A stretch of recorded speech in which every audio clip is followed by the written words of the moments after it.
Okay, I'd like to call this regular meeting of the Board of Selectmen for Monday, March 11th to order. Please join me in the Pledge of Allegiance. I pledge allegiance to the flag of the United States of America and to the republic for which it stands, one nation, under God, indivisible, with liberty and justice for all. Thank you. And I apologize this evening. I have a bit of laryngitis. Any public comment this evening? No public comment? Okay, moving right along. First Selectmen's report.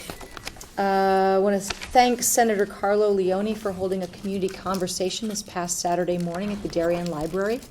Representative Terry Wood will be hosting a gathering this Thursday evening from 7 to 8:30, also at the library.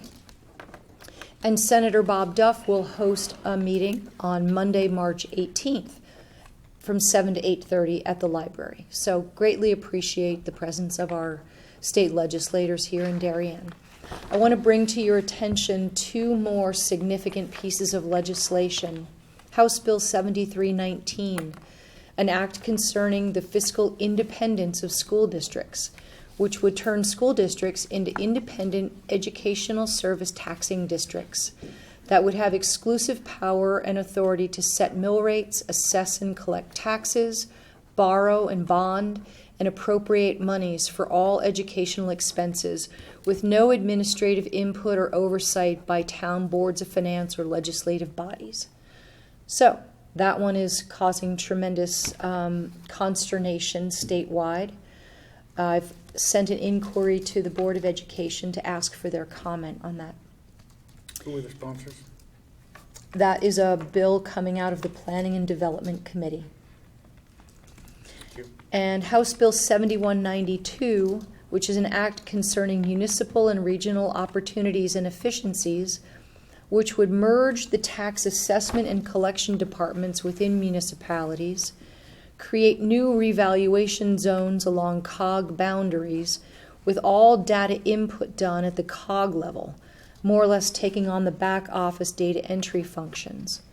Local assessors will still mail income and expense statements and personal property declarations. The proposal also has COGs entering building permit and deed transfer data into the COG hosted database. It's anticipated that local staff would be redeployed to work at the COG level, perhaps. OPM wants to have all this data readily available to them for legislative purposes without having to make inquiry with 169 local assessors and collectors. Also, tax collectors will no longer be elected, but will be appointed by the town's governing body.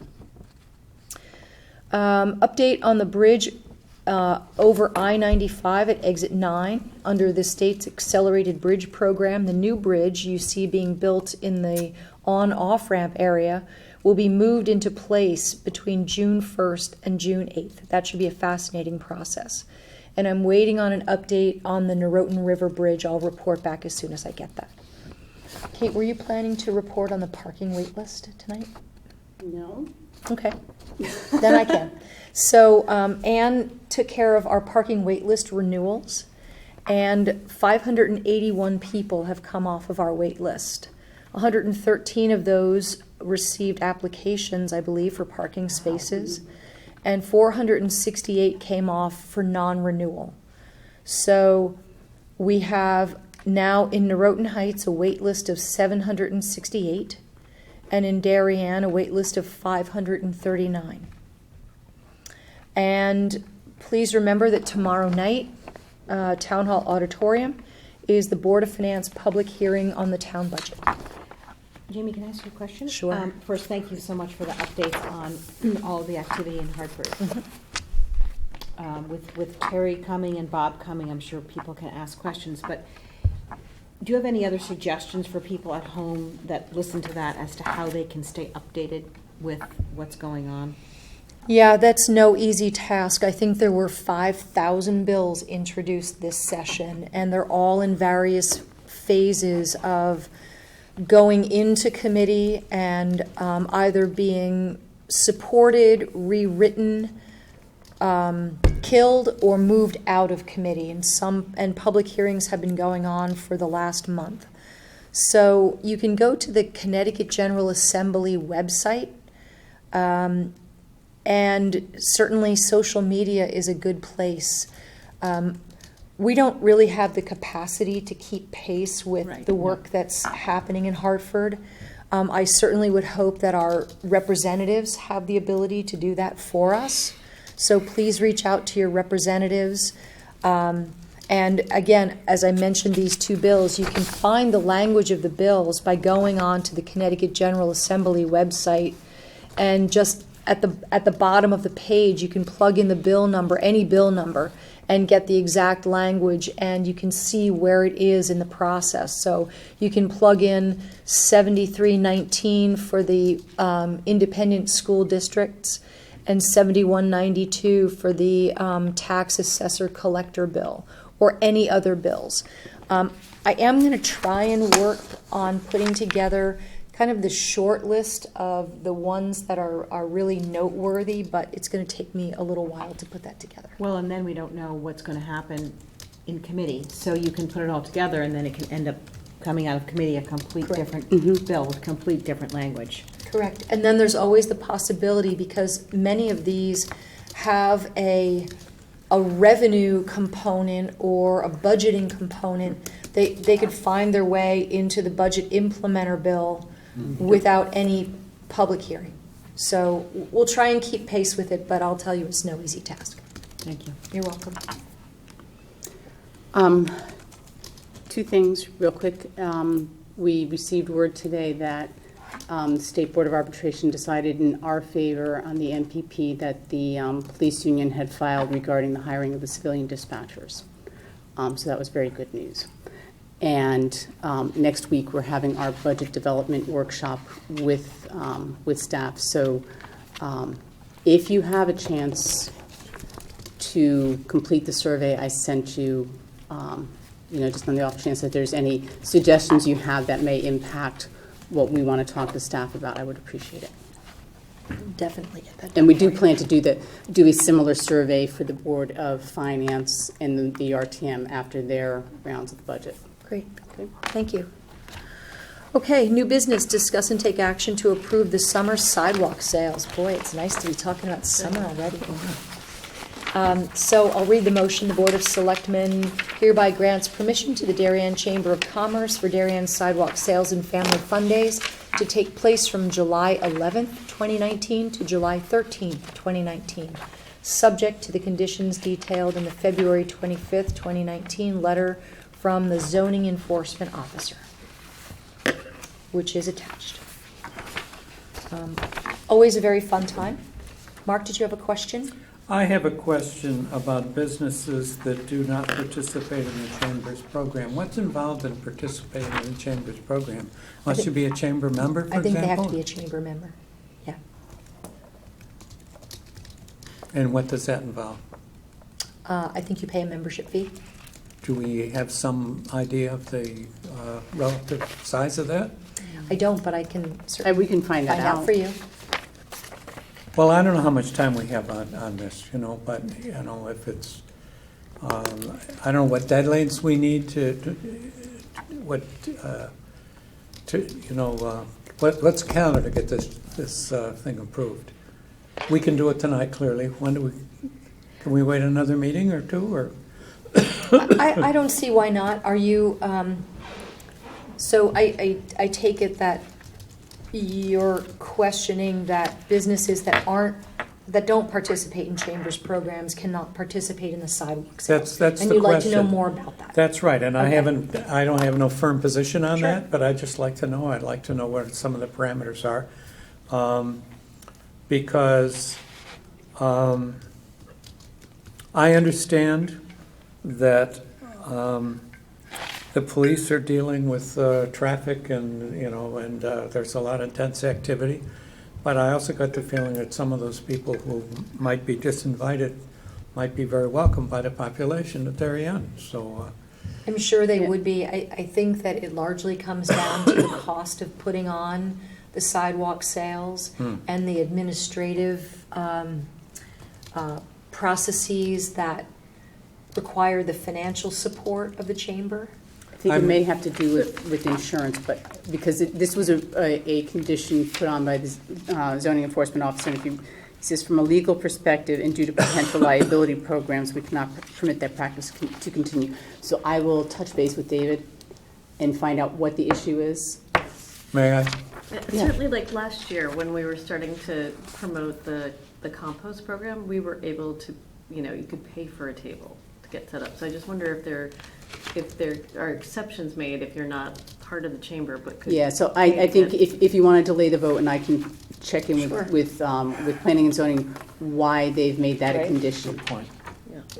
And So certainly, you- as the Democrat, the DTC gets a table, I'm sure the RTC gets a table, there's, Right. Yeah, let me check and find out why they've made that a condition. okay. It could have to do with nonprofits versus business, I don't know. It may have to do with who's providing insurance. Providing insurance, like you would have been covered likely by the town of Darien because the committee is a committee of the town, and those other entities can provide certificates of insurance, so, Yeah. but Yeah, there's we'll not a time follow up emergency. on that. It's not Yeah. for Sure. 4 more months, so we can wait until Okay, the next thank meeting. you. Yep, Okay, good. So, yep, so we'll hold on that until our next meeting. All right, well then we're already on to meeting minutes, regular meeting minutes of February 25th. I've got a comment on one of them. Yes. No, the special meeting, sorry. oh, you know what? It says Yeah. special meeting, but it should be Should be regular. regular. Okay, well, that's the first correction. Yep. On page 3, Selectman Thorne, on paragraph, under new business, A, paragraph 1, 2, 3, 4. About 3/4 of the way through, it turns out that the SRO in the high school has been helpful and feels would also be helpful at the middle school. I would like to insert, after the word feels, I'd like to insert an SRO. Feels an SRO will also be helpful in the middle Okay. school. Yep,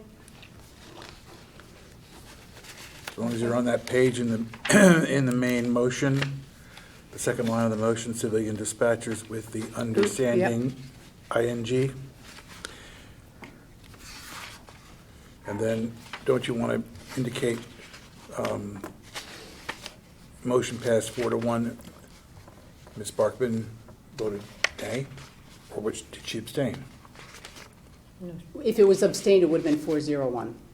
I didn't abstain, No, I know you didn't. yeah, No, I'm just saying, don't you want to, okay. I don't know. So you're saying Well, that if you want that, No, I no, know, if you because say, I- if the way it's written is clear in your language, that's fine. clear to me, I don't know, if it's not clear to you, then we should No. put it. Doesn't matter.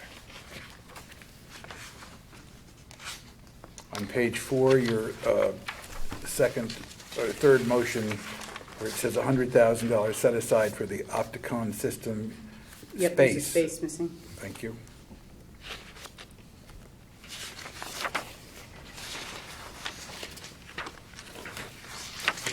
That's all I have. any other corrections, additions? Okay, hearing none, I'll entertain a motion to approve the minutes as amended. Mark? May I have a second? All those in favor? Great, thank you. second? Kip. Thank you. And then special meeting minutes of February 25th. So moved. Kip, may I have a second? Susan, all those in favor? Great, thank you very much. Okay, we have 2 appointments this evening. We have an appointment of R.J. Luth as an alternate to the Board of Assessment Appeals for a term ending on 12/31/2020, and an appointment of Danica Tarrant to the Youth Commission for a term expiring on March 31st, 2021. May I have a motion? Oh, I'm sorry. And we have a reappointment of Peter Eder to the Commission on Aging for a term expiring on 3/31/2022. The reappointment of Sherry Green is held over for another meeting. Susan, may I have a second? Pam, All those in favor? Great. Thank you very much. Agenda review.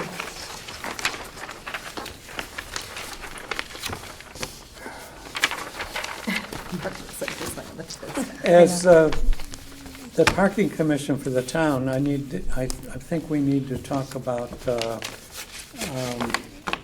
the impact of the boxcar application to provide the ability to reserve and pay for a parking spot wherever in town, and try to consider what that involves. It's sort of like, I think of it as Airbnb for parking spots. I think it's a wonderful thing for commuters. But there's some other aspects to it I'm a little concerned about. Sure. So we can arrange for a presentation. They came to us, to Kate and myself. Great. And because we realize that it really impacts zoning decisions. You know, for example, you have a business or a not-for-profit entity that is perceived to have excess parking capacity that maybe could enter into an arrangement with Boxcar, but planning and zoning sets the rules around how many parking spaces a business can have.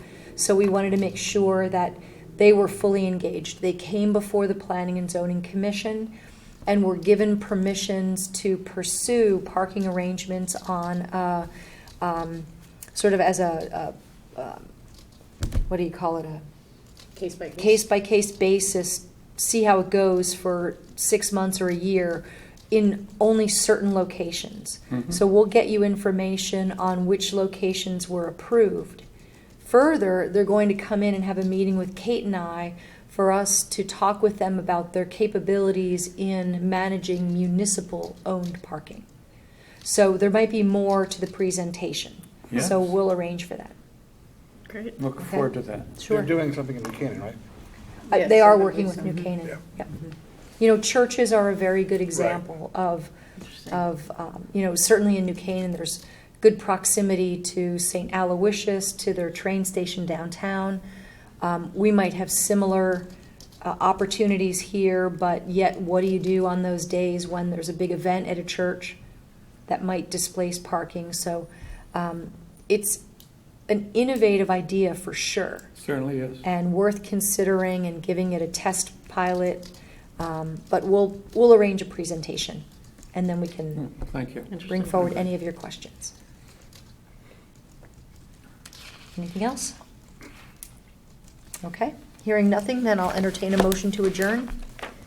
Pam, may I have a second? Second. Yep, all those in favor? Great, thank you very much. Hopefully, Things to sign. we'll see you tomorrow evening at the Board of Finance public hearing. Yeah.